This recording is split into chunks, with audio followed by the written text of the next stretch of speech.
Favorite moment of the draft, dreams being realized. Damien, what's yours? Yeah, listen, when Baron Sorrell, the draft pick for the Green Bay Packers, you know, getting drafted on day 3, and for him to stay in the green room and to be drafted by the Green Bay Packers, man, that was a hell of a moment right there. And for the Packers fan to really embrace him, and he embraced the Packers fan. That was, to me, that was the best moment in the draft. I love that. He stuck around and got to soak it all in, had fun up there on stage. Gentlemen, we had a spirited conversation earlier about whether what was done to Sheduer Sanders was fair. Now, after Sheduer was drafted, he reflected on how the whole process went. Here's what he had to say in a conference call to reporters. I feel like in life, there's always a way I can improve. I'm able to improve. And some things that I did that seems right at the time, I could have went about it in a different way. Stephen A., he's continued to be just humble and grateful through this entire process, obviously dropping what we thought was going to be a first-round pick to the 5th. Your thoughts? Well, he did. And I'm quite sure he wasn't flawless in this whole process. I think that's easy to figure out with the things that have been written and said in terms of his attitude, his bravado, etc. There is no doubt that Deion Sanders didn't handle things flawlessly as well, and we all have to concede that. Leaning on what Louis Riddick said, it's not a perfect science. These are human beings, and things affect people differently. I get that part. But I do think it's important to highlight this, and please leave Louis up on the screen so I can see him. It is important to ask this question. What exactly has Deion done? He has an exceptional relationship with the league office. He used to work at CBS. He worked at the NFL Network. He loves kids. He believes in being a role model to raising young men, boys into becoming young men. He is universally recognized as one of the greatest talents the sport has ever seen, if not the history of athletics has ever seen. This man goes to the collegiate ranks. He's won at HBCUs. He's winning at Colorado. Okay, never been in any trouble. Okay, so this is not one of those situations where you look back at his playing career in the National Football League and he was some cancerous individual in a locker room or anything like that. You hear coaches and former players raving about what a leader he was, the hard work that he put in, the dedication, what he did to uplift people, what level of assistance he provided to other people that may have needed it, who may have been teammates, coaches, and beyond. You ever listen to the way Louis Riddick talks about Deion? You ever listen to the way other cats talk about Deion? And I'm not throwing any shade on a guy like Terrell Owens, for example, who should have been a first ballot Hall of Famer, right? But we all knew the storylines that came with him. We knew the storylines that came with the Warren Sapps of the world, whatever. Where are they at now? Where do you see them now? They're on that damn sideline at Colorado. You know what I'm saying? Because Deion is always looking to extend and help, which is something the league applauds. So my point is that whatever imperfections he may have exercised leading up to the draft, it wasn't worth sending a message to him through his son, of all people. A son who performed, a son who was clearly at least the second best quarterback in the draft. We're talking about the most important position in football. To let this man drop to 144, to have this man endure 4.5 rounds where he's not even mentioned, knowing that his talent warranted. And what has Sheduer Sanders done? This is what he does with the watch. Okay, that's about it. He ain't getting in any trouble off the field. He's not acting up. He's not being some irresponsible individual or what. He puts in the work. So I'm just looking at all of that. I'm like, you can have the human element all you want to, but there are human imperfections. And some of those owners and some of those executives, they should be ashamed of their damn selves for what they did to Sheduer Sanders, because they were really targeting primetime Deion Sanders. And I think it's egregious considering who he is and what he has meant to football on the pro and collegiate level. He deserved better. Yeah, look, I'll start with Sheduer. I'll start with Sheduer. Look, there's no question that Sheduer understands, based off of some of his comments, that there were probably some things that he could have done differently, that he should have done differently when he was going through the pre-draft process, specifically, you know, between the time period of January up until the draft, where you're getting in front of people and you're trying to give them a view into who you are as a person, what you stand for, what you're going to bring to the organization.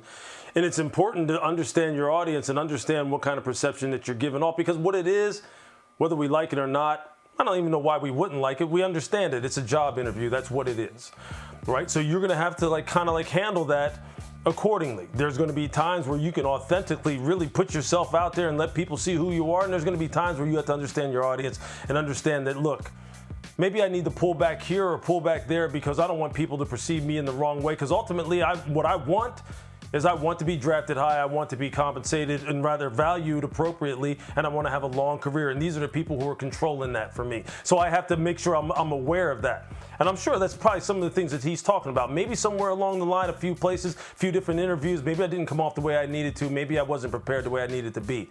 As far as Deion is concerned, all people see is prime time. They will never not see him as prime time because they don't know him, Stephen A. They were never in a locker room with him. They never sat in his office out there in Boulder. They never had a conversation with him on the phone. They were never invited to speak to his team and talk to them about what it means to be a professional, what it means to look beyond your career on the football field and how important that is. They don't understand how much he values those kinds of things. They don't know what kind of teammate he was, how selfless he was, how human he was to me as a rookie who was just signed off the street down there in Atlanta. And my very first start in my professional career, he was there by my side and asking me, "Are you good? Are you good, Rook? Are you good? Don't worry about me. Just make sure you got what you got. This is what you need to." See, people don't know that about him. They just see the glasses, they just see the chains, they just see the flash, they just see the highlights of him dancing and having a good time in Atlanta and San Francisco and Dallas, man.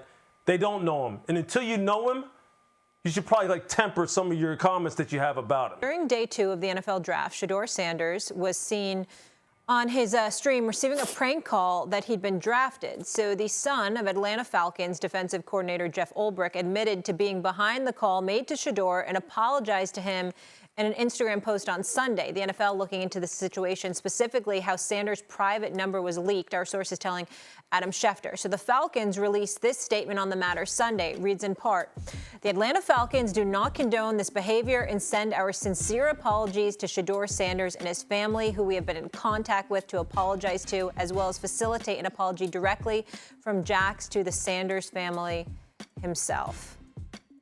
Stephen A. Mm-hmm. Can I just say one thing? Go ahead. This was classless. Okay. You're right, first of all. Secondly, I have a rhetorical question. Where is the picture of the kid? See, it's not criminal, but it's unethical, it's classless, it's amoral to some degree, and I'd like to see the face of that kid, because sometimes you need to be embarrassed. So your dad is a defensive coordinator for the Atlanta Falcons.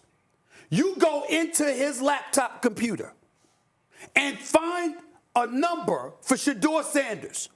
And you prank call him. First of all, it was cruel and it was classless to Sheduer. It jeopardized your dad.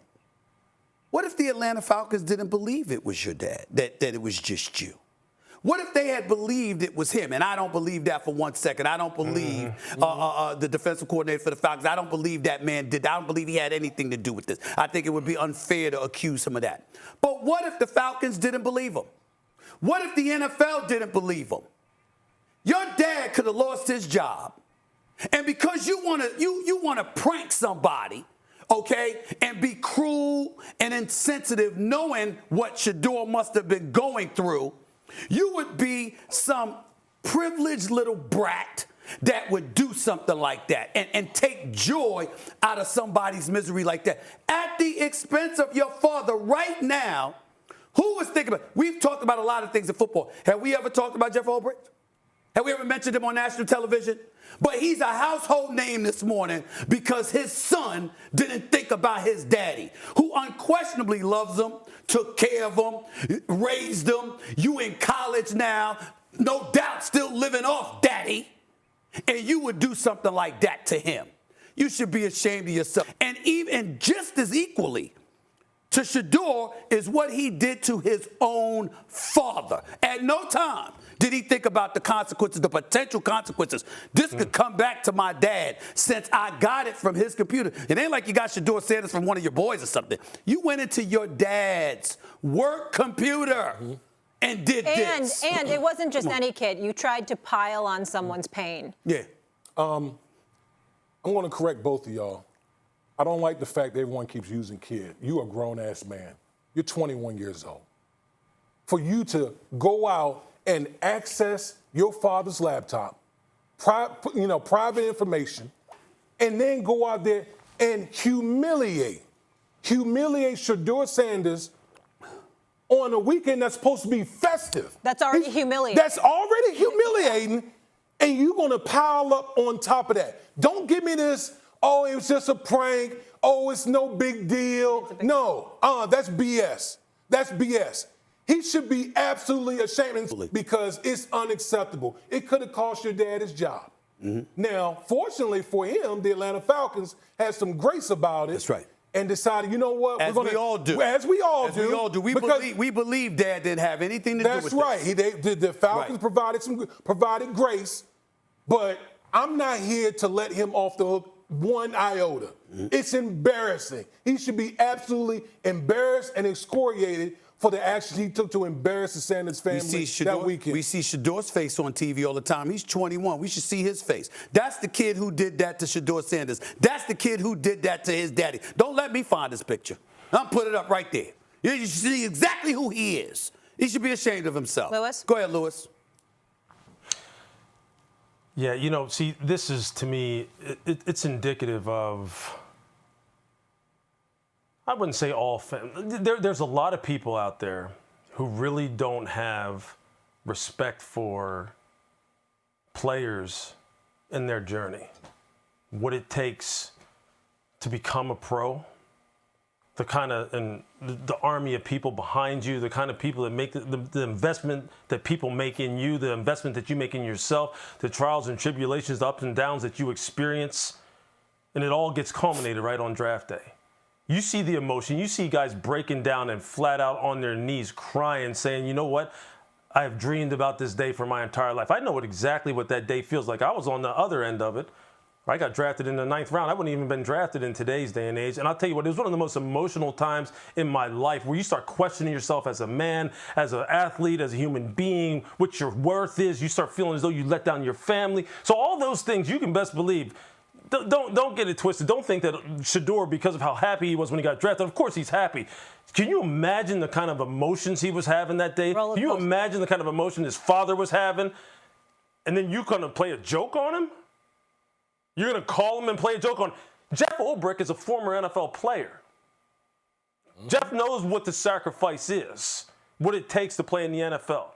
I'm sure his son knows what his father did in order to reach and attain the level that he reached as a player and now as a coordinator who was an interim head coach who still has aspirations of being a head coach.